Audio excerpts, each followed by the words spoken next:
Muy bien, pues muchas gracias a todos quienes se han conectado este mediodía para acompañarnos a nuestra sexta y última mesa de esta ronda de seminarios. Es nuestro tercer martes. Cabe recordar que arrancamos el 29 de julio con una mesa que compartimos con el TEC de Monterrey, organizada por Marco y conmigo, ¿no? Donde estuvieron Silvia y otros colegas, Pedro Flores, Carlos Iván, Marco y Silvia Schmelkes, participando justo para abrir esta discusión sobre el programa sectorial de educación. Y hoy, bueno, pues desde el Faro Educativo del INIDE y el Observatorio del Derecho a la Educación y la Justicia de la Universidad Iberoamericana, Ciudad de México, el Centro SEAMOPE Estratégico de Políticas Públicas, estamos organizando y el Departamento de Educación, estamos organizando estos seminarios que esperamos que sean los primeros de este año y después vengan muchos más el año que entra, porque el tema de las políticas, el programa sectorial de educación hay que discutirlas pues continuamente. En la mañana tuvimos una mesa analizando el objetivo prioritario número 6, la Rectoría del Estado en la Educación y el Consenso Nacional. Y esta mesa tiene el propósito de ser también una mesa de síntesis y muy aterrizada respecto a los presupuestos, ¿no? Tenemos un programa sectorial de educación que se emite el 6 de julio pasado, con medio año de retraso, en unas circunstancias muy adversas que ponen en jaque al sistema educativo nacional y al país en su conjunto. El mundo está volteado de cabeza, y unos países con menos preparación que otros para lidiar con la adversidad. Entonces, la mesa de hoy justamente tiene que ver con hablar de las políticas y presupuestos en el marco del programa sectorial de educación. Unas políticas ya se echaron a andar desde hace 2 años, con el cambio de gobierno, y llega de pronto este programa, ¿no? Entonces, ¿qué retos nos impone, no? Yo le envié a mis invitados, que les agradezco mucho estar hoy aquí, a Marco Fernández, a Sergio Cárdenas y a Alejandra Macías, ahorita los voy a presentar. Les enviamos una lista de preguntas orientadoras.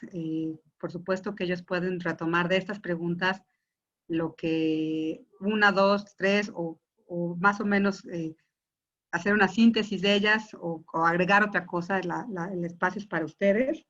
Pero bueno, lo que les preguntamos a nuestros ponentes era a qué problemáticas educativas parece responder los distintos objetivos prioritarios que se enmarcan en este programa sectorial de educación, a partir del diagnóstico que se presenta sobre las problemáticas, ¿no?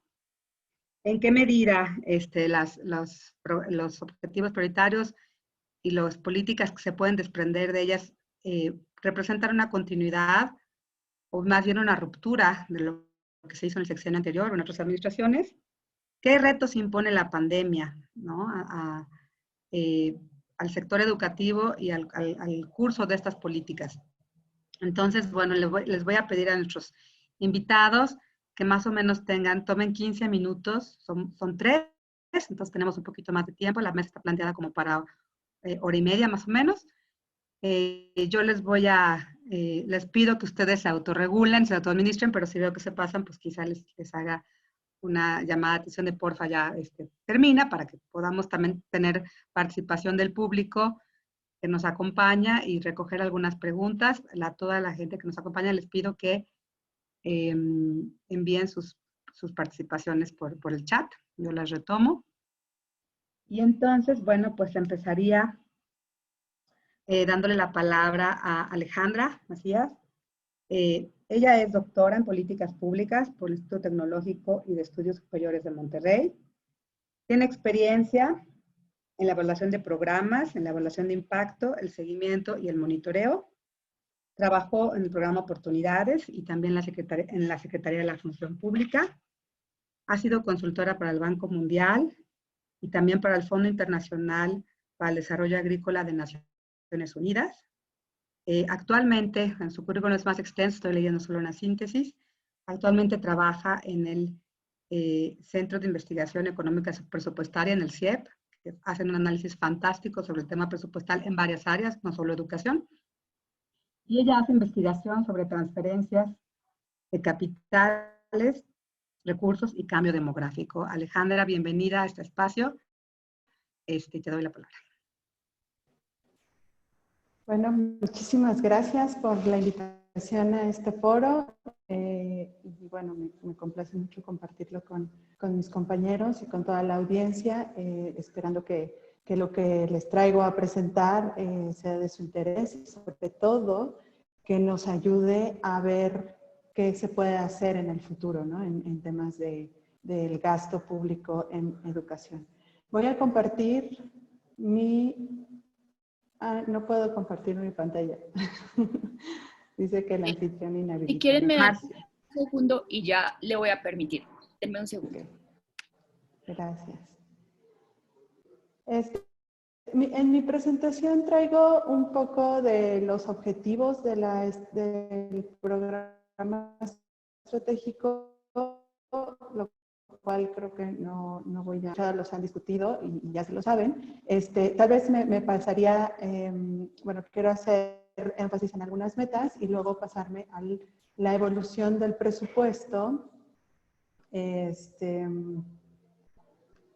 Aquí está.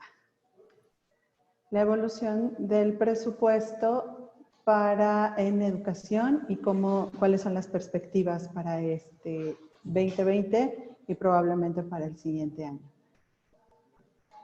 Entonces, ¿ya ven mi pantalla? Sí, Alejandra, ya la podemos ver. Perfecto. Entonces, bueno, solo aquí es el objetivo del programa sectorial en educación y creo que lo que resaltaría del objetivo general es que se trata de garantizar el derecho a la educación a toda la población, fortalecer a los maestros.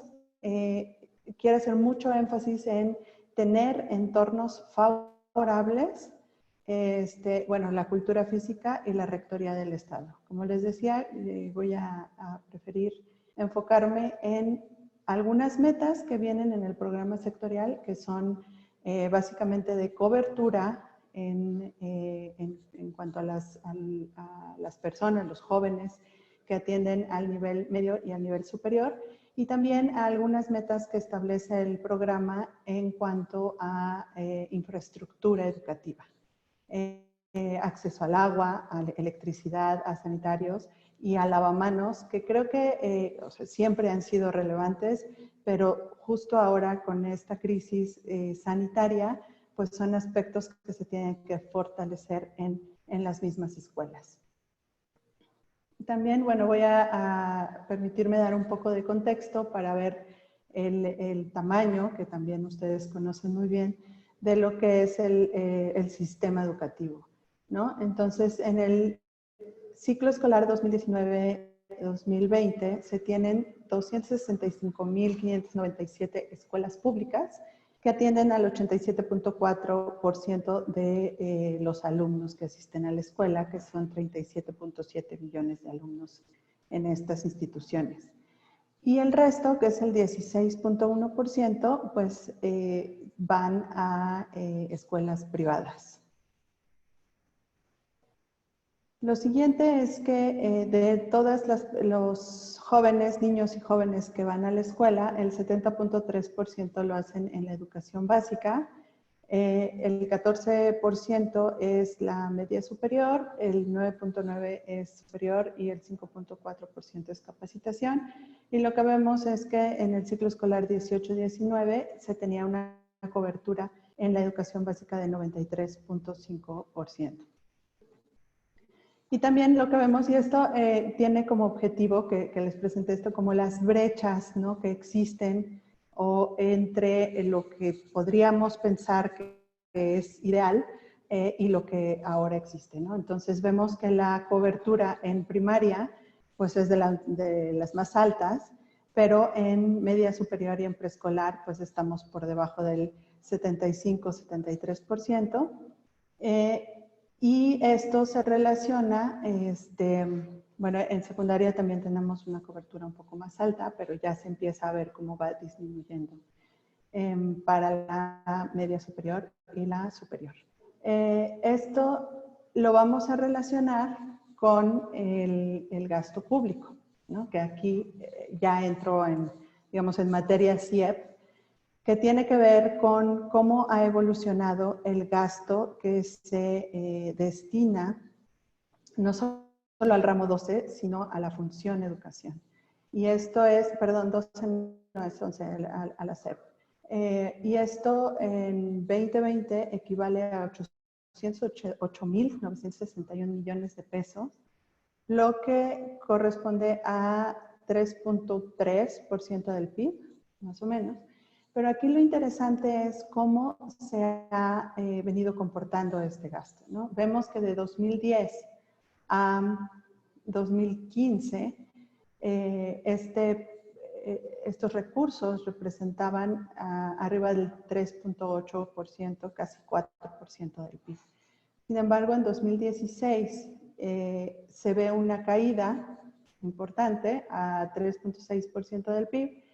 Y bueno, ahora vemos en 2017 otra vez hay una caída y se ve cómo se ha mantenido alrededor del 3.2, 3.3% del PIB.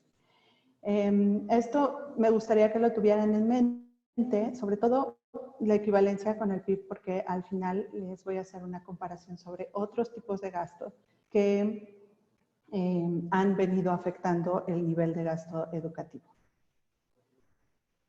En la siguiente lo que vemos son las variaciones de este mismo gasto educativo.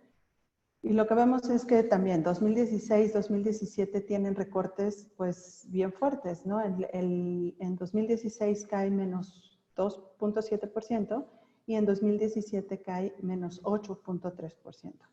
Y esta caída se concentra principalmente en gasto de obra pública educativa.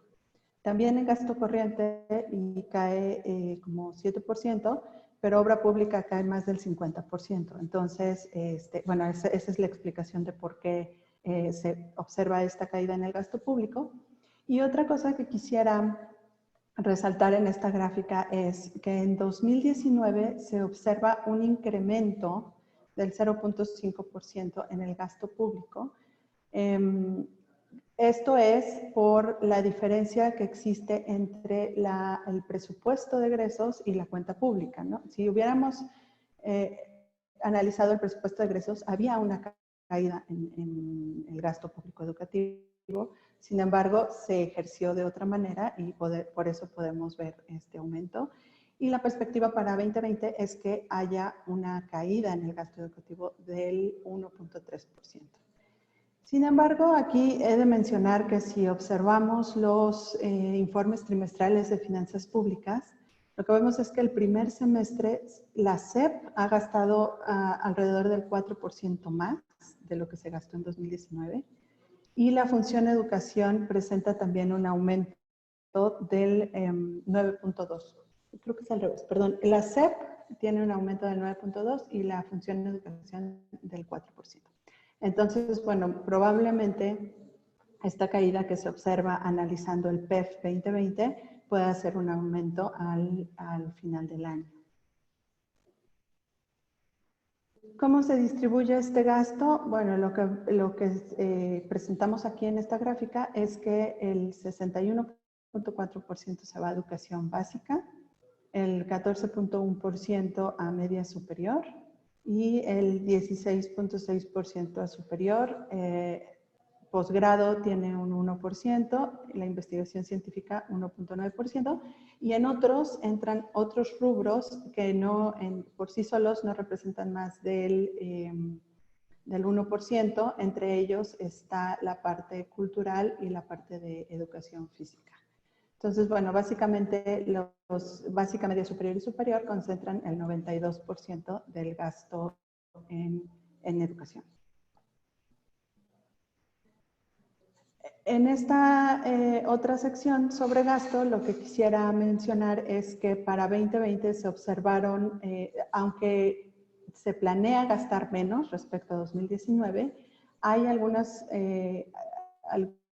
rubros que tienen aumentos, como el deporte, pero otros que tienen caídas muy grandes, como el desarrollo tecnológico y otros aspectos que están relacionados con, me parece que la rectoría de la SEP y ciencia y tecnología también, que es CONACYT, porque están diferenciadas. Entonces, bueno, son las caídas más grandes y vemos este de deporte que es 21.9% mayor. Sin embargo, creo que hay que relativizar el asunto porque deportes tiene un presupuesto pues bastante pequeño comparado con lo que pudiera tener el desarrollo tecnológico. La que sigue. Muy bien, bueno, esta otra gráfica lo que representa es que 44.2% del presupuesto del gasto público en educación pues se va al FONE, que es básicamente salarios para maestros. El 11.2, el 37.8 se va a los otros 64 programas de la Función Educación que están distribuidos en todos los niveles. El 11.2 va a subsidios para organismos descentralizados estatales, cualquier organismo que tenga algún objetivo educativo. Y el 6.7 se va a la educación superior y al posgrado. Y bueno, aquí solo hacer un recuerdo y que va muy relacionado con el programa sectorial, que es la reforma educativa del año pasado, que justo también el año pasado nosotros sacamos un boletín relacionado con lo que se tenía que hacer en la reforma educativa y el presupuesto que se tenía o no se tenía destinado para realizar estas actividades, ¿no? Entonces, bueno, estos son algunos aspectos, no son todos, pero primero, pues son 8.8 millones entre 0 y 3 años que tendrían que recibir educación inicial. Esto es el 1 pero solo el 1.1% de esta población está inscrita en educación inicial, ¿no? Entonces, falta mucho para poder cubrir a todos los niños en esta parte de educación inicial, que ahora ya es obligatorio de acuerdo a la reforma educativa, ¿no? Después, la educación superior también se hace obligatoria cuando tienen una cobertura de 39.7% en el ciclo escolar 2018-19, y para ello se establece que deberá existir un fondo federal especial que asegure a largo plazo los recursos económicos necesarios para garantizar esta obligatoriedad. Fondo que todavía no se ve creado, ¿no? Al menos en presupuesto no se identifica. Por tanto, no tienen los recursos y bueno, aquí solemos decir que una política pública sin recursos pues no es política pública. Entonces, esperemos que pronto esto esté implementado.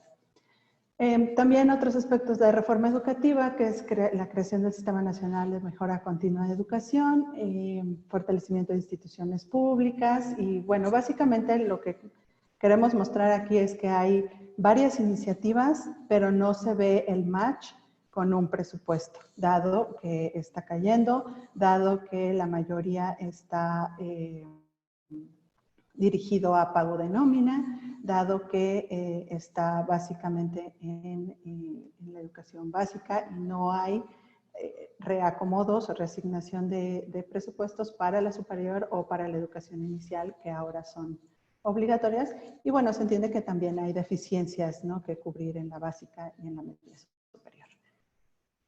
Otra cosa que queremos hacer mucho énfasis, sobre todo por las metas que se establecen en el programa sectorial y sobre todo los relacionados con agua, electricidad, sanitarios, es el gasto en infraestructura educativa, ¿no?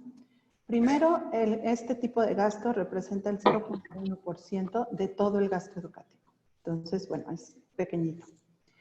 Y después vemos que el gasto en infraestructura ha caído 16% en términos reales en promedio de 2011 a 2020.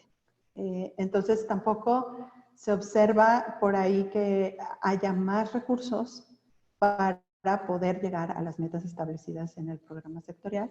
Esperemos que para 2021, dado que ya existen estas metas, que también hay algunas que nos parecen bajitas, ¿no? Dada esta crisis, ¿no? Tener solo el 70-75% de las escuelas con lavamanos, bueno, me parece que tendrían que ser absolutamente todos y sobre todo destinar recursos para eso en específico. Entonces eso hace más difícil que el regreso a clases presenciales pues sea más seguro, ¿no? En cuestiones de salud. Y bueno, nos parecía muy importante resaltar que la infraestructura educativa parece vulnerable, le recortan bastante cada año, pero además ahora hay un cambio incluso en cómo se ejercen esos recursos con este programa de la Escuela es Nuestra, que presenta varios riesgos. Y bueno, finalmente, en esto solo son algunas conclusiones, ¿no? Que no es posible visualizar el verdadero impacto en las finanzas públicas. No se dice tampoco en el programa sectorial de dónde va a venir el presupuesto para implementar estos o para lograr estos 6 objetivos. Sí menciona que es del presupuesto ya establecido de las instituciones educativas. Sin embargo, nos parece que las metas y que los objetivos que se están planteando tanto en el programa como en las reformas, pues necesitan que ese presupuesto aumente o se mejore el gasto que se hace ahora de esos recursos.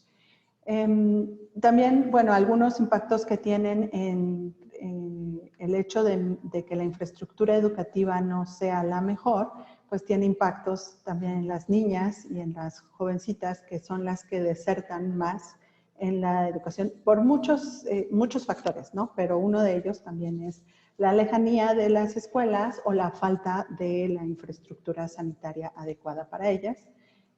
Y vemos que, bueno, la deserción en media superior de alumnas es 9.5% frente al 7.8% del caso de los hombres. Y finalmente, quiero presentarles esta gráfica donde podemos como mostrar más claramente cómo el gasto en educación ha sido desplazado principalmente por gasto en pensiones. Y no solo el de educación, también el de salud y el de infraestructura. Pero educación es muy significativo porque en 2013 era el mayor gasto del gobierno federal, ¿no? Era el mayor gasto público que hacía el gobierno federal para proveer un derecho que está en la Constitución, que es para todos, que debería ser de calidad y que además influye en el capital humano, en la acumulación del capital humano de los niños y de las siguientes generaciones. Entonces, se observa cómo a partir de 2016 el gasto educativo ya está por debajo del gasto en pensiones y el gasto en pensiones no va a parar de crecer, ¿no? Entonces, sí hacer como un llamado a la revisión de cómo se está haciendo el gasto público en general y de cuáles son las consecuencias de no invertir en nuestras próximas generaciones. Y yo lo dejaría ahí, no sé cuánto me tome, pero esto es lo que había preparado para ustedes. Muchas gracias, Alejandra. Fantástico toda esta presentación de datos. Como dices, si las políticas no van acompañadas de presupuesto, pues son discurso, ¿no? Entonces, justamente de eso se trata esta mesa, ¿no? De colocar en números por dónde están la inversión, ¿no? Muchas gracias. Pues le daría la palabra a Marco. Primero pues, lo voy a presentar brevemente. Marco es doctor y maestro, en ciencia política por la Universidad de Duke. Estudió su licenciatura en el Instituto Tecnológico Autónomo de México. Actualmente se desempeña como profesor investigador de la Escuela de Gobierno y Transformación Pública del TEC de Monterrey, donde coordina la iniciativa Educación con Equidad y Calidad. Y es también investigador asociado de México Evalúa, donde está a cargo del programa de anticorrupción y de educación. Bueno, Marco se especializa en temas de política educativa, combate a la corrupción, rendición de cuentas. Ha sido investigador visitante, en el Centro México-Estados Unidos en la Universidad de California en San Diego, en la Universidad de Humboldt en Alemania y profesor de asignatura en el ITAM. Y dentro de su experiencia profesional en el sector público ha sido asesor en el Congreso y en el Senado y director de análisis político en la Presidencia de la República, así como asesor externo en la Secretaría de Educación Pública. También resumo, Marco, tu semblanza. Bienvenido y te damos la palabra también 15 minutitos. Adelante, por favor. Hola, Gas. Antes que nada, muchas gracias. Déjeme poner aquí mi cronómetro, porque si no, luego me regañan. Entonces, espere. Aquí está. Listo.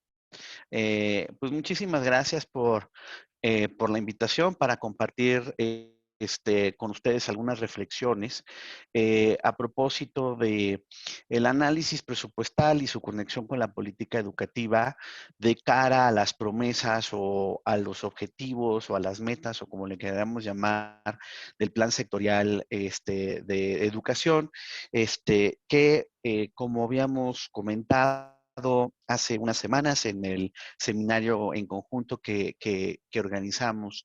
Pues creo que la primera lección básica es cómo tener un plan sectorial de educación poco realista de cara a un tsunami educativo que nos está en estos momentos acogiendo y que ni siquiera tuvieron la sensibilidad los colegas de la SEP de ajustar debido a la pandemia. Hay una serie de objetivos prioritarios que lo contempla el Plan Sectorial de Educación. Sé que se han analizado alrededor de las distintas mesas y pues ahí uno observa a partir de esos objetivos más de 270 prioridades. Y cuando uno los observa, pues lo primero que necesita uno pensar es que para esto se va a necesitar lana, ¿no? O sea, y está muy padre decir que románticamente todos tienen que aprender música, porque la música es la forma de fomentar la educación y demás, ¿no? Como cierta autoridad educativa federal nos trata de vender el proyecto de las orquestas, y ya no se diga el prometer en la Constitución la formación docente y hacerlo incluso un derecho de los propios docentes, pero pues derecho que está difícil de ejercer, como veremos en unos momentos, si dinero no hay para financiarlo, ¿no? Entonces, cuando uno observa, pues de entrada los retos que tiene el sistema educativo, pues nosotros los agrupamos, digamos, en tres grandes rubros, ¿no? Hay un problema muy preocupante de acceso y cobertura, en donde, pues de cara a lo que se está observando, pues hay estimaciones de que la caída puede llegar al 20% en la cobertura de los hogares más pobres del país. Ya les había, como nosotros publicamos en el blog de educación de Nexos hace unas semanas, cuando vimos en el caso de la educación media superior, pues a los compañeros se les cayó la matrícula en su primer año de gobierno, y cosa que ni siquiera tomaron en consideración o callaron convenientemente a la hora de hacer sus promesas de cobertura en el sector. Estamos observando un fenómeno preocupante derivado de la situación económica por cierre de escuelas privadas y el reto pues ahorita estamos a la distancia y está muy fácil decir que a nadie se le va a negar un lugar en las escuelas públicas, pero no tenemos claro cuál va a ser el tamaño de la migración que va a haber hacia de lo privado hacia lo público y si lo público va a tener la capacidad para poder absorber esta nueva demanda. Hay afectaciones que nos preocupan, máxime como hay una serie de aspiraciones en el propio sector, el plan sectorial de educación, en los compromisos internacionales que México ha hecho de cara a la Agenda 2030, etcétera, de una equidad de oportunidades desde la perspectiva de género, y nosotros vemos con preocupación que la afectación educativa precisamente va a tener una dimensión de género afectando con mayor fuerza hacia las mujeres, y pues todo el tema de violencia interpersonal que lamentablemente está afectando también las dinámicas de deserción. Hay un problema que ya sabemos, lamentablemente es muy triste juntarse, pasan los años, los colegas que nos juntamos en este tipo de seminarios, y persiste el tsunami en términos de la baja calidad de los aprendizajes. Nomás participamos y participamos en PISA y nomás no podemos mejorar ni lo que aprenden en términos de las habilidades mínimas de matemáticas ni de comprensión lectora. Está la parte de la afectación socioemocional, y a eso complíquenle ahora la afectación en el tema nutricional para los chicos que van sobre todo a las escuelas de tiempo completo de los sectores menos favorecidos y que ahorita no están recibiendo los alimentos que están otorgándose a través de ese programa. Y nosotros, al observar la evolución precisamente de los informes trimestrales a los que hacía referencia Alejandra hace un momento por parte de Hacienda, uno observa cómo en las escuelas de tiempo completo ya se gastaron el 95% y estamos en agosto. Entonces, pues sí, la cosa no pinta bien y hay un problema muy serio que vamos a observar en un mercado laboral deprimido, con jóvenes que están, muchos de ellos, teniendo que salir a tratar de buscar una chamba para apoyar a sus hogares, y con la previsible merma de los salarios, si es que encuentran trabajo, con además la complicación, muchos de ellos, carreras educativas truncas, que pues ustedes, los colegas economistas, lo ven muy claro, lo entienden en términos de el significado para el futuro de merma en los ingresos esperados, ¿no? Cuando uno observa en ese sentido, pues dado todo este panorama, si tenemos la lana para poderle entrar, pues la verdad es que lo mencionaba ahorita Alejandra, cuando uno observa por un lado, son como varias fotografías.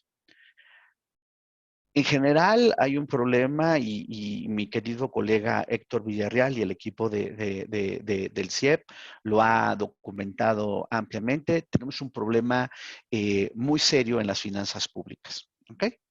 Eso complica la competencia de la educación con otros sectores a donde se tiene que ir el gasto, como fue de las últimas láminas que mencionó Alejandra. Si uno además observa las necesidades del sector educativo y el ritmo de crecimiento que ha tenido en los últimos 20 años, pues digamos que no tendremos muchas esperanzas respecto a cómo está la cosa, máxime que pues lo que hemos estado observando es que pues más o menos se mantiene la proporción de la participación del gasto privado, e incluso pues como lo comentó también Alejandra, se ha venido cayendo tanto lo público como lo privado, y pues se va a caer más hacia el próximo año. O sea, estamos a un mes de que estemos en friega el equipo de los colegas del CIEP, nuestro equipo y otros que analizamos estos asuntos. Entonces, pero pues podemos prever que es la crónica de un año muy difícil en términos de la disposición de recursos para enfrentar los retos educativos. Y esto, pues obviamente como políticamente nadie quiere entrarle al tema de una reforma fiscal, pues el espacio fiscal pues está muy reducido para poder entrarle a ver de qué manera los diferentes niveles de gobierno pudieran complementar los recursos. Digo, el municipio para efectos prácticos no pinta en materia de financiamiento educativo. Sí hay algunas anécdotas del municipio que se preocupa el presidente municipal de dar algún dinero a alguna escuela, algunos uniformes y demás, pero realmente en términos del grueso del financiamiento, pues a pesar de que desde 1900, ¿cuándo fue el compañero Salinas? 1988 y la reforma del 89 con el Acuerdo Nacional para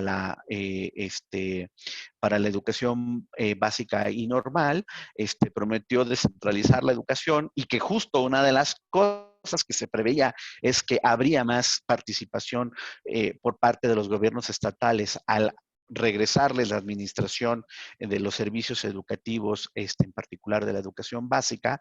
Pues ustedes vean si eso ha ocurrido en la evolución de las proporciones que vienen de un lado y de otro en términos del financiamiento educativo, ¿no? Entonces seguimos siendo altamente dependientes de la lana que viene del gobierno federal.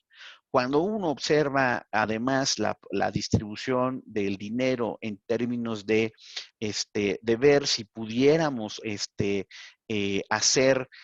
alcanzar algunas de las metas que se establecen en el Plan Sectorial de Educación, pues la verdad es que cuéntenme cómo, porque pues tendríamos que hacer inversiones sustantivas que no tenemos, ¿no? Y no tenemos porque si nosotros observamos, o sea, esto es un cálculo muy grueso, pero una aproximación que trabajamos en el equipo con Noemí Herrera. O sea, uno observa lo que tradicionalmente ha venido gastando por alumno en los diferentes niveles educativos, lo extrapola a través de a partir de las promesas de la cobertura y digo, bueno, pues si vamos a tratar de hacer eso que ustedes dicen, manteniendo, como dicen ustedes los economistas, todos los demás supuestos constantes, pues está como que en chino tener esa distribución y alcanzar esos objetivos, ¿no? Y una parte que también me parece súper importante, como ustedes saben a lo largo de los años, aquí es donde la agenda educativa lamentablemente se junta con la agenda de rendición de cuentas y anticorrupción. Nosotros hemos venido documentando cómo no basta solamente gastar más, sino hacer que estos recursos se utilicen de manera adecuada, ¿no? Y aquí, si nosotros no hacemos cambios a la forma en que erogamos en materia educativa, pues menos vamos a tener los recursos suficientes para alcanzar las promesas del Plan Sectorial Educación. Porque aquí lo que necesitamos es combinar, por un lado, garantizar un mínimo de inversión, pero al mismo tiempo cuidar que realmente se utilice de manera eficiente. Y si vamos a cumplir con las promesas que venimos ya arrastrando, todos los gobiernos nos dicen lo mismo, necesitamos equidad de oportunidades educativas, necesitamos enfocar el presupuesto a el financiamiento de políticas que permitan esta equidad, pero pues si no hacemos una serie de condiciones mínimas, pues está muy difícil alcanzar esta promesa. Si uno observa muy brevemente, esto lo tomamos del estudio de PISA, uno ve cuánto gasta México y cuáles son los resultados en aprendizaje, y es evidente que este simplismo analítico, decir, vamos a gastar más y tendremos mejores resultados, pues es eso, simplismo analítico, pero que cuando uno observa los niveles de desempeño mexicano y los niveles de gasto, pues tampoco sorprende mucho que además de todas las cosas que sabemos que escapan del tiempo de esta exposición, pero pues no sorprende cómo lamentablemente seguimos sostenidos en el muy doloroso equilibrio de la mala educación y los pobres aprendizajes, ¿no? Cuando uno observa otra vez también en términos de cómo está distribuido la lana, pues sí preocupa porque pues este gobierno le ha metido con todo a las becas y es importante cuando uno se mete a los datos, ver de qué manera se ejercen los recursos, cuáles son las políticas públicas que se están financiando para ver si están los resultados que se esperan. Se supone que daban becas porque la promesa era que se iban a dar oportunidades educativas. Y muchos, mi colega Rafa de Hoyos, Daniel Hernández, etcétera, muchísimos estuvimos advirtiendo, si tú distribuyes becas sin don y son, y no entiendes lo que está detrás del fenómeno, por ejemplo, del abandono escolar, que tiene que ver con la parte precisamente de deficiencias académicas que vienes arrastrando, que no se corrigen solamente dando dinero a lo baboso, pues no vas a tener los resultados que tienen. Sorpresa, sorpresa. Pues por eso mencionaba lo de la caída de la matrícula hace ratito. Triplican el presupuesto para las becas, pero se les cae la matrícula de media superior. Esto quiere decir que no se financió una política, no se implementó ese gasto de manera adecuada. Y ya no voy a decir, bueno, ya sabemos que pues los colegas de Mexicanos Primero, el CIEP y otros han estado muy metidos en la discusión de primera infancia y demás, y pues ustedes vean dónde está la distribución de la lana y luego díganme si las promesas que ponen en la Constitución tienen alguna viabilidad presupuestal de cara a esta distribución. Yo siempre pongo esta porque esta en serio sí me pone más de malas, o sea, con la verborea que se echaron en la discusión de la reforma educativa el año pasado y las promesas incumplidas al magisterio. Está bien padre decirles que es su derecho constitucional a una formación y a una capacitación constante que les permita hacer mejor su labor porque son agentes de transformación social y blara bluru bluru. Y a la hora de la hora, cuando viene la distribución de la lana, chicharrón presupuestal en términos mayúsculos y le quitan el 76% del presupuesto. Entonces, pues bueno, y pues como nos dicen hoy en la mañana, escuchaba yo la entrevista que le hacía Gaby Risco y Gaby Marketing y Risco al compañero Moctezuma, y cuando nos habla de la capacitación, nos presume como logro la creación de no sé cuántas millones de cuentas en Google. Digo, hay que tener por lo menos un poquito de vergüenza de saber que las cuentas de Google, pues son gratis, ¿no? ¿O cómo? O sea, o esperábamos que se las iban a cobrar, o eso es como el significado de la capacitación. La verdad, a mí sí me parece que esas cosas no deben de pasarse de alto. Ya casi termino. Una cosa que también vemos en la agenda de la equidad es que preocupantemente la distribución del gasto, cuando lo vemos por alumno, pues no está de acuerdo a las necesidades o a las condiciones de precariedad, de marginación que tiene el país. Y el ejemplo que aquí destacamos es el contraste entre el gasto en Baja California y el gasto en Chiapas. Pero ¿qué tal decimos que estamos persiguiendo una agenda de equidad y demás? Pues vean la distribución y veamos si otra vez tenemos evidencia que sustente las promesas de política pública. Y ya para casi terminar, estas las últimas dos que me faltan. Uno observa la distribución de los recursos y, a ver, aquí hay varias cosillas. Uno, pues otra vez le vuelven a dar, como dije hace ratito, un corte a la parte de desarrollo docente, a la parte de primera infancia. Pero, por ejemplo, lo que mencionaba hace rato Ale en términos de la infraestructura educativa y el dichoso programa La Escuela es Nuestra. Nosotros ahí vamos como sabueso, ahí sacando todos los, saltando todos los obstáculos y comprobando que eso de la transparencia y la rendición de cuentas no son amigas de los compañeros de la SEP. Pero bueno, viendo los datos de cómo se está distribuyendo La Escuela es Nuestra y los mecanismos que tiene para rendir cuenta de su ejercicio, pues eso de que tú pongas en los lineamientos de operación publicados el año pasado, en octubre, si no mal recuerdo, hacia finales de octubre, que se va a considerar devengado el recurso una vez transferido de la SEP a la escuela y que vas a poner como rendición de cuentas que en el periódico mural de la escuela el recibo y tratando de decirle chuchu a la Auditoría Superior de la Federación, porque los papás, las comunidades son las que, por supuesto, garantizarán el buen ejercicio de los recursos y nos ponen después, ya nos echaron 5 videos, 5 ruedas de prensa ahora que ha estado la pandemia, con videos que quieren conmovernos de cómo se está ejerciendo los recursos, pero en términos el objetivo de ver cómo se está haciendo, que se rinde cuentas, que no haya problemas como ha habido en el pasado, de el mal uso de los recursos, nanay. Nada de eso tenemos hasta ahorita. ¿Ok? Entonces, ya para terminar, esta es mi última lámina.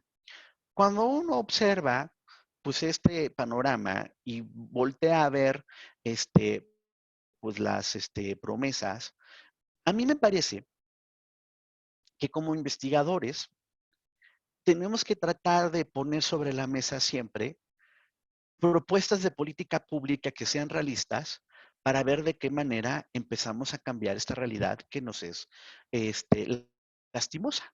Entonces, nosotros, por ejemplo, sabemos que hay un pedazo tototote de gasto inercial, pero sí hay un pedazo todavía en la parte educativa donde hay margen para moverle.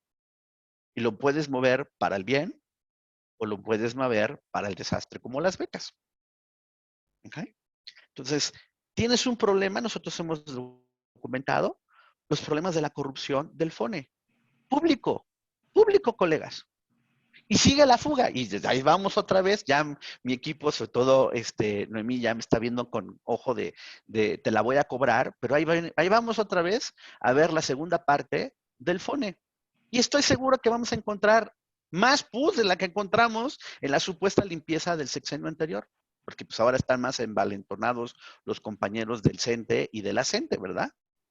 Entonces, mientras ese tipo de fugas haya, pues no va a haber forma de tener una reestructura que realmente permita tener financiamiento de políticas públicas en donde sea más alcanzable los objetivos que elocuentemente ponemos en un plan sectorial de educación. Con eso termino y obviamente estaré dispuesto a sus preguntas, críticas y observaciones en un ratito. Muchas gracias, Marco.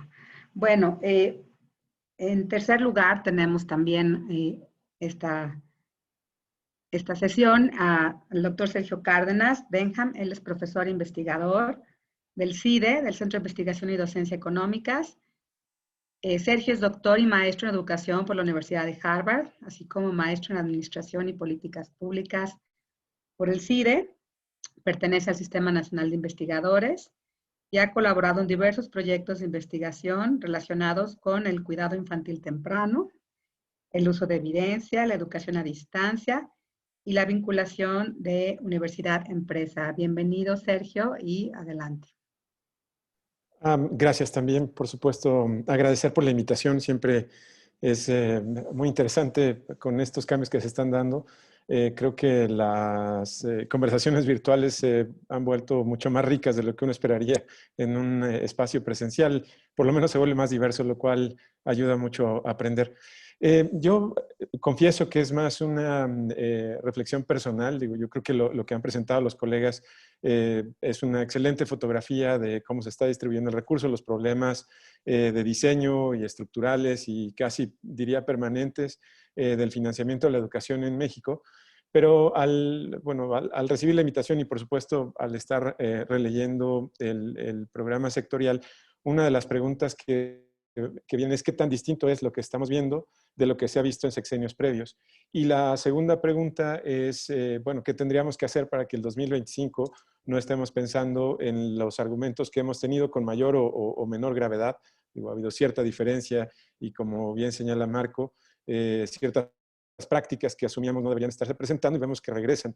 Entonces la pregunta es, ¿qué tendría que suceder para el 2025 de manera tal que pudiéramos contar con una herramienta de mejor planeación, de mejor incorporación de evidencia y a la larga que ese deseo que incluye prácticamente cualquier programa sectorial, como también ya mencionaban los colegas, de más equidad, eliminar injusticias, incrementar cobertura, digo, casi podríamos cambiar la primera sección, al menos en términos de objetivos, y no variarían mucho entre programas. Entonces, ¿qué tendríamos que hacer para que eso pudiera ser, o se pudiera observar, ya en la práctica, en el aula, en las escuelas?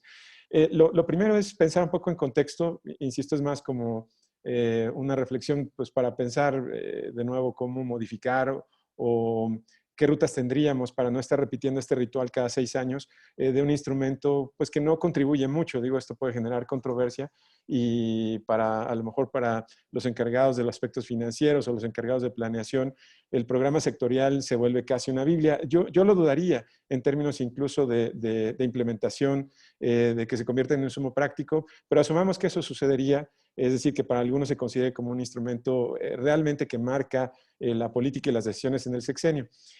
Yo lo primero, insisto, creo que es el argumento que el programa como se presenta y las herramientas que tenemos de planeación democrática, yo creo que no pasaría mucho si no se publicaran. Digo, ahora se publicó 6 meses después, y yo creo que si revisáramos sobre todo las consecuencias del incumplimiento de metas de programas sectoriales previos, creo que no habría muchos ejemplos y tampoco habría mucho aprendizaje, que yo creo que es otro problema que observamos cada 6 años, aunque esto es casi un cliché.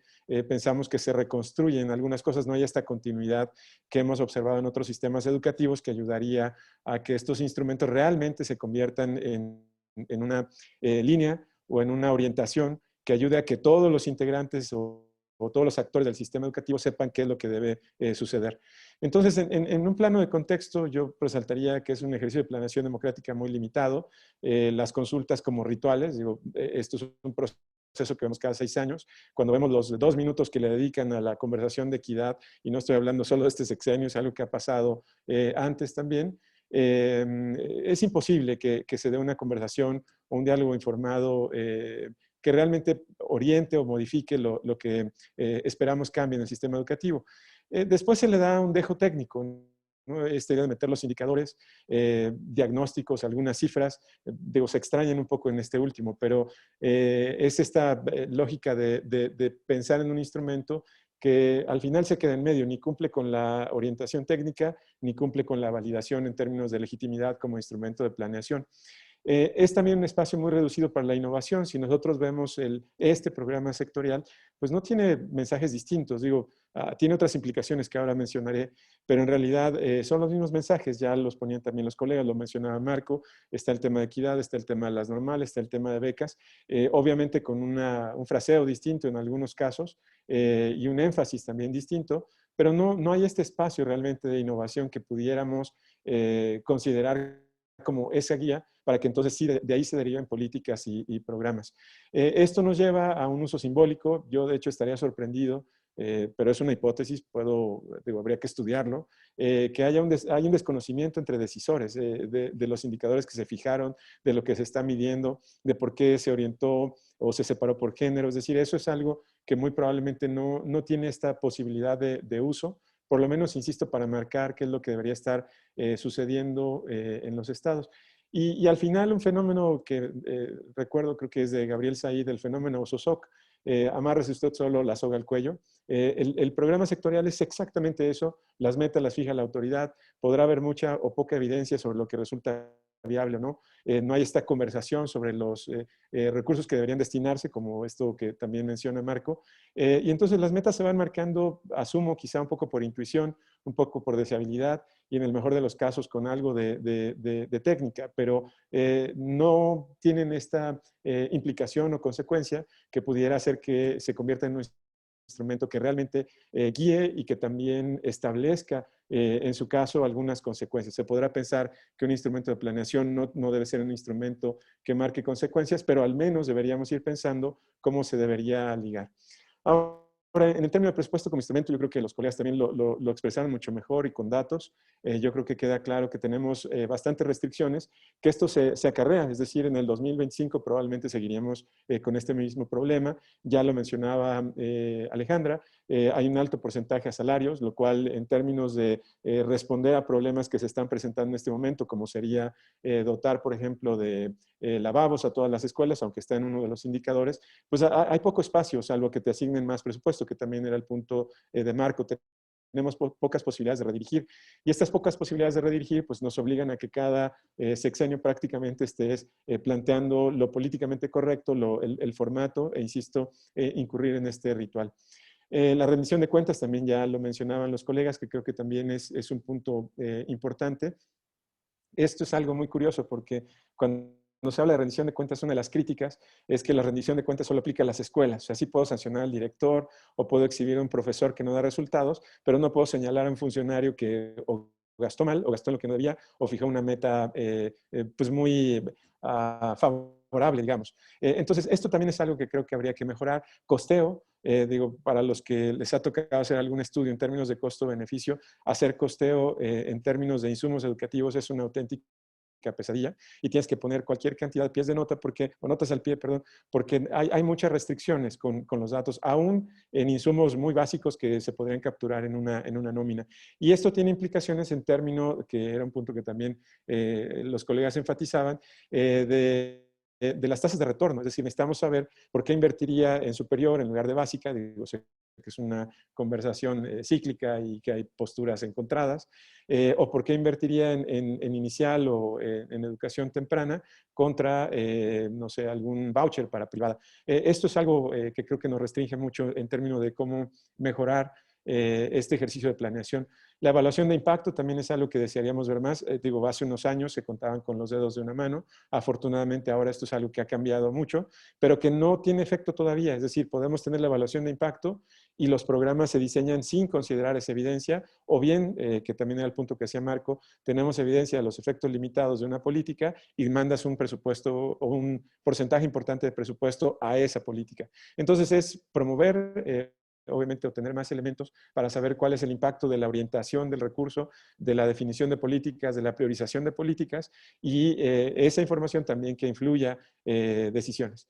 Y también el problema de la terminación de políticas. Esto es más una conversación quizá de política pública, de administración pública, pero está este mito o esta idea de que en México nunca terminaron las políticas, se mueren solas, ¿no? Es como enciclomedia, la mató el Congreso, pero el Ejecutivo no tuvo mucho que decir.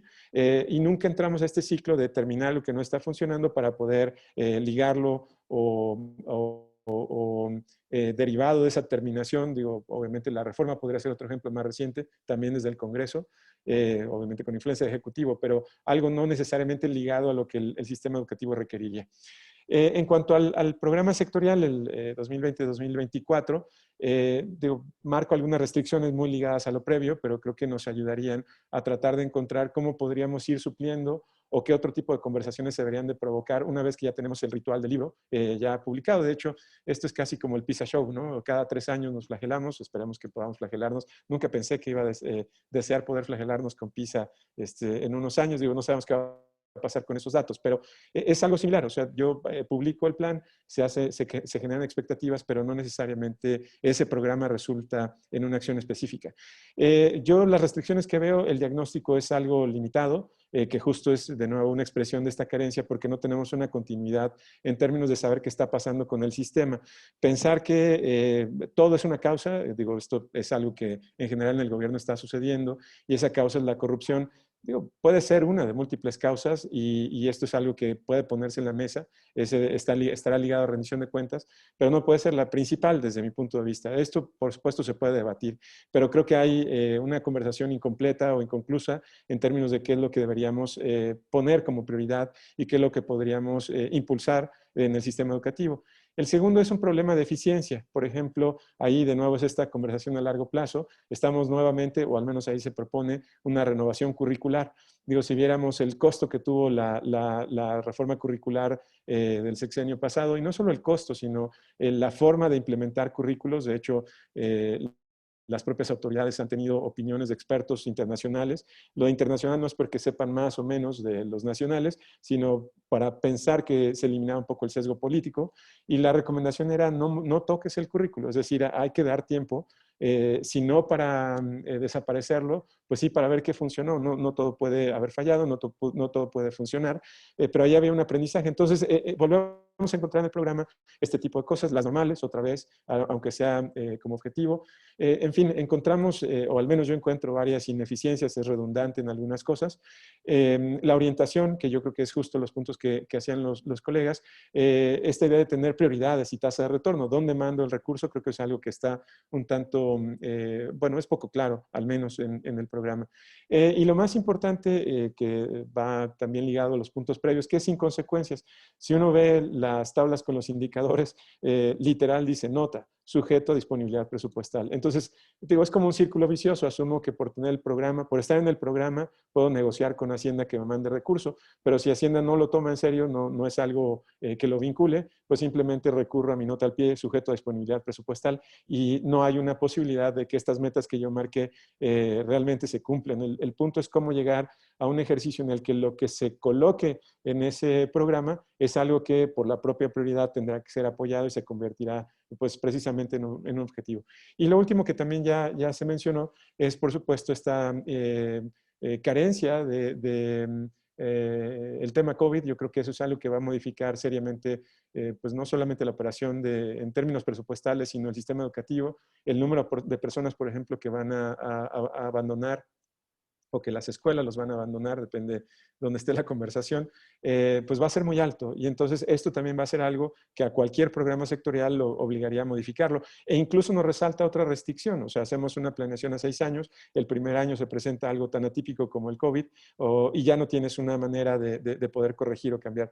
Digo, se hace en la práctica, por supuesto, pero quiero decir que tu instrumento que usas para comunicar cuáles son tus prioridades se queda como tallado en piedra. Insisto, esto se modifica en la práctica, pero quiero mencionar que igual es un señalamiento quizá de cómo tenemos un instrumento pues bastante imperfecto.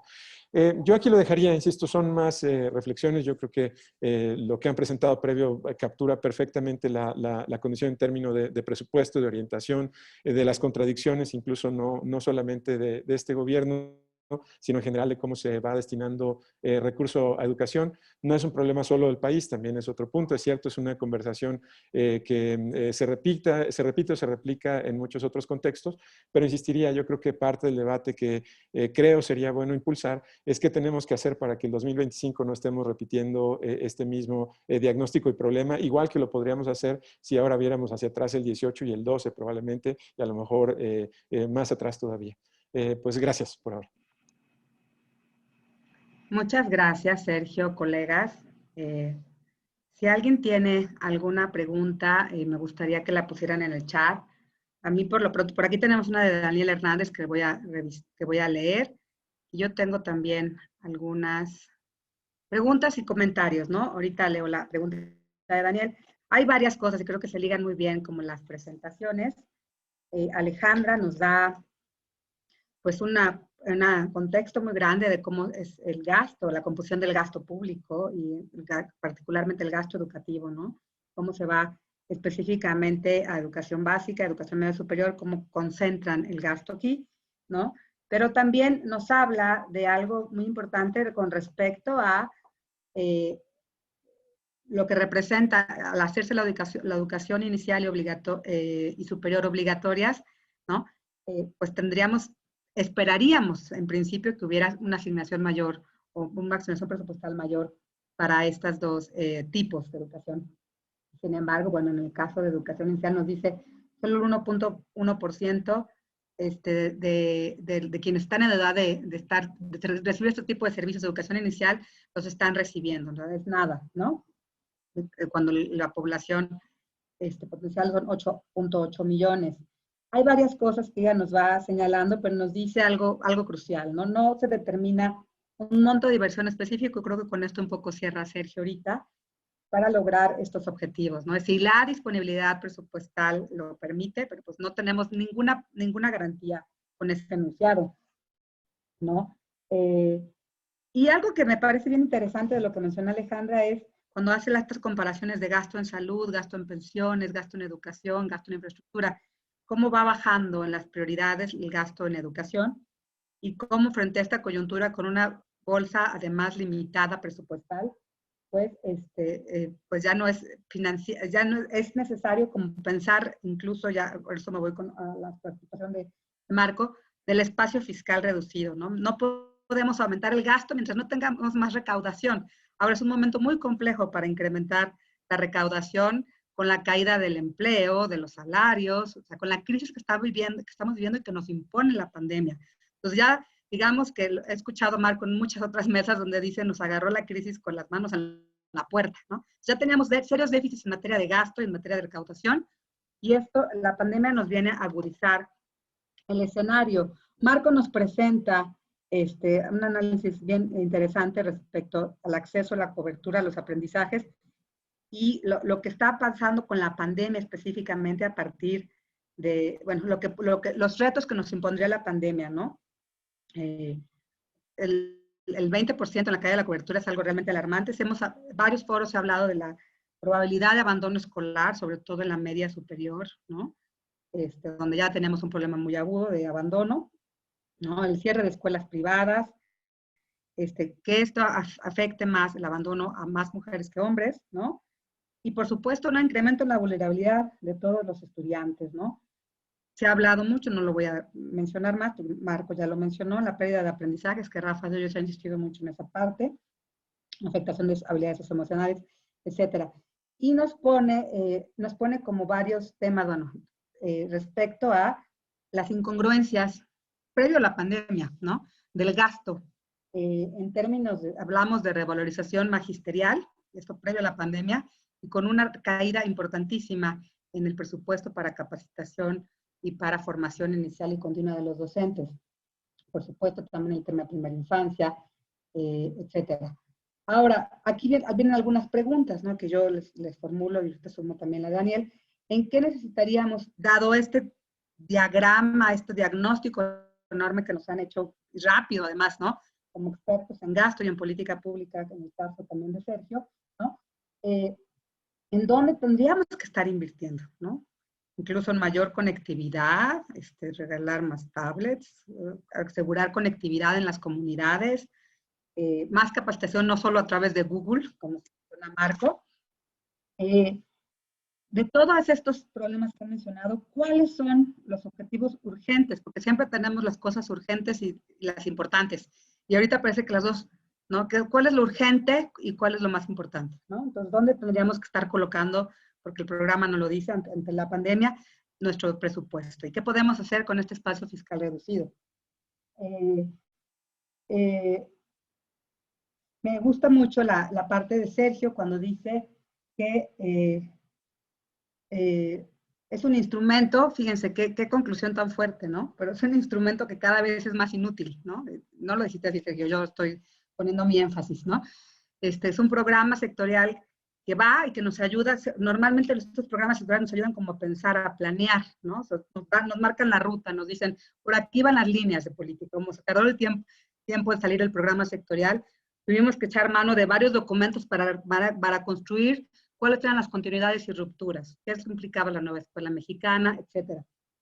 Entonces, digamos que, pero sí tendríamos que tener más elementos para poder, no sé, ligar instrumentos de planeación con instrumentos de rendición de cuentas, ¿no? Por un lado está el programa sectorial, ¿no? Pero tendríamos que tener estos informes anuales que hace el gobierno, ¿no?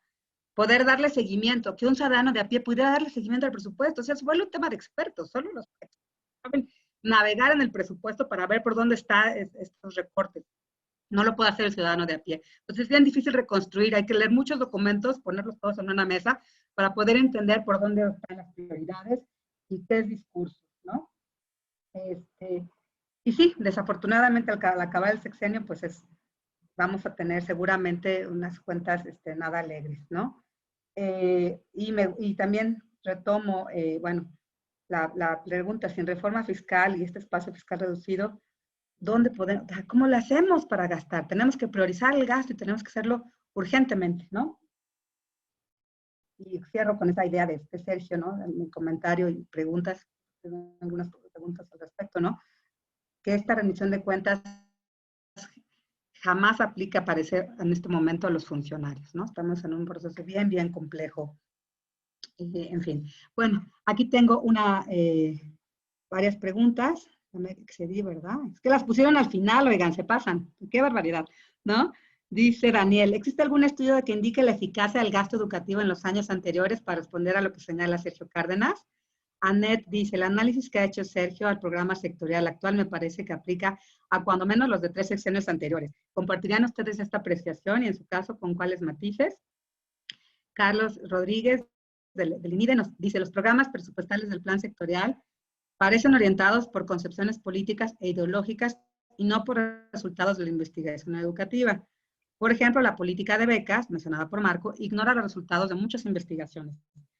En este contexto, ¿cuáles consideran que será el papel de los investigadores educativos en el presente sexenio? Ale Luna nos dice, considerando el ecosistema político mexicano, no solo el actual, sino el histórico, ¿qué viabilidad hay de cambios y avances profundos? Y Edith nos dice, gracias por compartir sus reflexiones y análisis sobre el programa sectorial de educación. Son de gran ayuda e interés. Cada día aprendo más de ustedes, estimados. Muchas gracias, Edith, por los comentarios a nuestros participantes. Pues les daría, son las 1:47, empezamos ligeramente.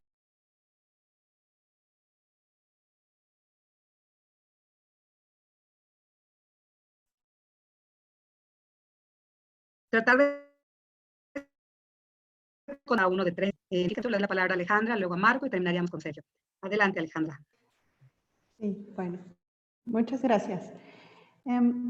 Yo quiero enfocarme en la parte de en qué se tendría que gastar. Yo creo que el dilema en el que entramos, dado el reducido espacio fiscal que tenemos, es,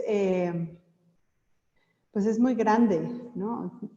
O sea, tenemos una crisis sanitaria que también el recorte en el sector salud ha tenido el mismo comportamiento que en el sector educativo. Y en este momento, ¿qué es más importante? ¿No? De atender la parte de la salud o atender la educación o hacer crecer el país, ¿no? Que tendría también otras implicaciones. Entonces, yo creo que es importante, sería importante redistribuir el ingreso hacia aquellos aspectos que tienen mayor retorno en la acumulación de capital humano. Yo creo, y esto es una cuestión más personal, que el hecho de haber extendido o tratar de extender la cobertura en educación inicial es positivo y tendría que ir un mayor gasto dirigido a aquel lado. Yo sé que siempre hay costos de oportunidad de a dónde mandamos el dinero, ¿no? Pero una de las cuestiones es que tenemos gastos ineludibles súper altos. O sea, son el gasto en pensiones, el gasto en deuda, el gasto que va a los mismos estados, cada vez va creciendo más y te deja muy pocos recursos para la política pública. Y para la política social en específico, educación, salud, todos los programas sociales.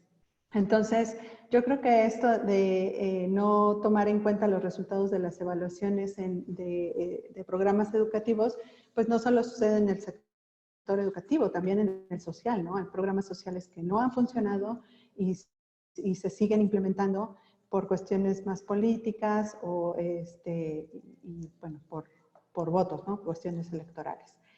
Entonces, bueno, creo que aquí es un trabajo que hacemos también las asociaciones civiles, los centros de investigación, que es picar piedra y tratar de dar a conocer estos resultados sobre presupuestos, sobre finanzas públicas y entender que no son recursos de gobierno solamente, o más bien no son recursos de gobierno, ellos lo administran, pero son recursos nuestros que les damos al gobierno a través de los impuestos y que necesitaríamos como ciudadanos insistir en la rendición de cuentas y en la transparencia para poder exigir mejor los derechos a los que tenemos o deberíamos tener acceso de calidad. En este aspecto también la responsabilidad de los estados es súper importante y igual, ¿no? No solo en el gasto educativo, sino también en salud, también en infraestructura, la opacidad que existe en cómo se ejercen estos recursos pues es bastante impresionante. De repente ya no sabes en qué acabó en un fondo, pero no sabes exactamente qué fue lo que construyeron o en qué se destinó, a qué se destinó este recurso. Entonces, sí creo que una labor que tenemos que seguir haciendo como investigadores es dar a conocer dónde están los mejores resultados, dónde están las mejores tasas de retorno y tratar de redistribuir el presupuesto. Como te menciono, no es solo en la cuestión educativa, sino los dilemas a los que entramos con el poco espacio fiscal y los efectos que tenemos intergeneracionales. Hay una demanda urgente en este momento por la crisis sanitaria y por la crisis económica, pero no nos detenemos a pensar en cuáles van a ser las consecuencias de las siguientes generaciones que bueno, también tienen implicaciones en el crecimiento económico.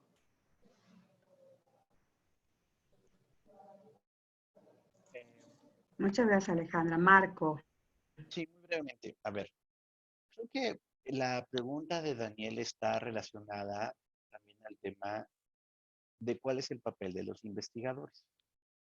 Yo que recuerde, porque pues desde que me acerqué al tema educativo y estaba estudiando mi doctorado y demás, eh, poco encontré y platiqué con muchos, varios de los colegas están aquí conectados y otros colegas pues de otras instituciones y demás. Me tocaba pues conocer como joven a los seniors de la investigación educativa. Y yo no recuerdo que hubiera estudios más enfocados a ver la pertinencia del gasto. Eran muy descriptivos los estudios de antaño. Poco a poco nos hemos ido moviendo a esa eh, a esa dimensión de ver pues la forma en que se ejercen los recursos, no solamente ver las asignaciones presupuestales, sino involucrarnos más sobre los efectos de cómo se utilizan esa parte. Tenemos un largo camino todavía que recorrer y es parte, creo que, de nosotros como profesores, de los colegas que estamos en los distintos centros de tanto académicos como de los think tanks, en tomar en serio esa agenda para poder tener o contribuir con mejores elementos a la discusión de la política educativa. Eso implica también mayor humildad y mayor responsabilidad de nuestra parte, en el sentido que yo observo que a veces la parte que siempre, no sé, son como a lo mejor mi vicio por ser yo politólogo, es observar que muchas veces en estas discusiones no hay una perspectiva de economía política para poder entonces entender varias de las decisiones que se hacen o la viabilidad de las propuestas que planteamos. Va a venir una dolorosa discusión tarde o temprano en la parte fiscal. Políticamente se va a posponer todo lo que se pueda dada la elección intermedia, pero me parece que va a ser inevitable para la siguiente administración y me parece que en ese sentido es súper importante que aprendamos a cooperar más entre nosotros para poder traer a la mesa elementos más robustos de política pública. Por ejemplo, yo mientras escuchaba a Alejandra y a Sergio, pensaba en varias cosas que están relacionadas a proyectos de investigación que hacemos nosotros, que se enriquecerían de sus observaciones o de sus críticas o de cosas que nosotros no lo traíamos en el radar. Y ese tipo de sinergias, sin ser idealista, me parecen más necesarias, muchas veces más dificultosas. O sea, yo lo he observado en mi regreso ya hace unos años de Estados Unidos a México. Yo en el tema anticorrupción siempre me decía una especialista romana de la importancia de construir las alianzas del bien. Y yo hace poco, antes de la pandemia, estaba en Washington tomando una cerveza con ella y le decía que qué difícil, que lo que no me recordó es que qué difícil es hacer esas coaliciones del bien. Y las coaliciones del bien con seriedad en materia educativa son súper necesarias y difíciles de hacer, pero no por eso uno tiene que renunciar a tratar de establecer esos puentes de cooperación. En el camino va a haber tensiones, en el camino va a haber tentaciones de protagonismos, etcétera. O sea, no, eso es cierto, pero el tamaño del reto que tenemos en materia educativa es tal que si no le entramos a mayor colaboración en esta materia, va a estar muy difícil llevar a la mesa elementos más serios para tratar de entonces también crear lo que no hemos hecho, creo yo, desde mi punto de vista, como comunidad de investigación interesada en estos temas, que es ser mucho más elocuentes, explicarlo con peras y manzanas y causar tracción social allá afuera para crear condiciones políticas que permitan entonces apretar ciertas decisiones de política educativa. Con esto termino. Un ejemplo de esa falta de tracción. Observamos cómo en medio de la pandemia a la SEP ha cometido muchos errores y nosotros somos los primeros en comentarlo. Pero también hay que reconocer que nos están asfixiando presupuestalmente. O sea, que van y tiran la carretera de dinero en pendejadas, perdón, como la cuestión de Dos Bocas, a costa de en estos momentos estar asfixiando el tema educativo. Y nadie, yo no veo allá afuera, así un grupo súper organizado de papás y de mamás indignados por las consecuencias educativas. Y ahí yo con franqueza me siento como un perdedor, decir, no he logrado a pesar de tener tanta visibilidad en medios, de transmitir la importancia que realmente debe tener la educación para el desarrollo, y no he logrado tener estas alianzas constructivas en el mejor sentido de la palabra, para que más alcemos las voces, seamos mejor organizados y empezar a mover la agenda de tener mejor ejercicio del gasto educativo, de hacer lo que pide Daniel, de ser más serios a la hora de discutir en qué vamos a gastar y demás. O sea, esa parte creo que es algo que yo sí invitaría a los colegas que están. Sé que hay varios jóvenes que se están formando en las maestrías, en los doctorados de las distintas instituciones, que ojalá podamos ayudar a formar y que ellos también nos ayuden a crear lo que hasta ahorita nosotros como seniors todavía no hemos podido hacer de manera adecuada. Muchas gracias, Marco. Comparto tu indignación. Tendríamos que poder hacer más cosas, ¿no? Denunciarlo de otra manera. Le doy la palabra a Sergio y con él cerraríamos esta mesa. Adelante, Sergio. Gracias. Pues es muy buen punto el que Daniel pone en la mesa y además incluso es un reconocimiento porque él siendo funcionario, digo, me consta, lo vi, había este esfuerzo por tratar de indagar más sobre qué sucedía con los programas, qué lecciones había de los programas y bueno, se intentó, entiendo que él lo hizo directamente también, indagar el impacto de los programas. Entonces, yo digo un poco respondiendo a su pregunta, iniciativas como las de él son al final las que podrían dar cierta idea de qué sucede cuando destinas un peso más, menos a ciertos programas. Yo creo que el problema es que los tenemos un tanto aislados, es decir, estamos evaluando programas y no necesariamente de una manera más integral que ayudara a poder tener discusiones ya presupuestales más serias. Pero eso es mejor a como estábamos hace unos años, que no había esta posibilidad siquiera de saber cuál era el efecto de un programa. Y obviamente, retomando un poco lo que dice ahora Marcos, es una línea que no hay que abandonar. Por supuesto, ahora con mayor complicación en términos de acceso a información probablemente, pero sí es una línea que, insisto, no habría que abandonar. Digo, si hay investigadores más jóvenes, eso es algo que hay que continuar, con mucha creatividad probablemente para suplir la información, pero no dejarlo. Eso es un paso que se dio y que pues ayuda mucho justo a cambiar las conversaciones sobre la gestión del sistema educativo. Del punto que pone Anet, yo creo que tiene razón. De hecho, ese era justo lo que yo intentaba explicar. Al final, lo que estamos viendo es algo que se viene repitiendo cada 6 años con diferentes connotaciones. Algunos lo entregarán a tiempo, otros no, otros más extenso, menos, con más énfasis en el diagnóstico, con mayor, menor cuidado en las metas o los indicadores, pero sigue siendo, insisto, este uso muy ritual.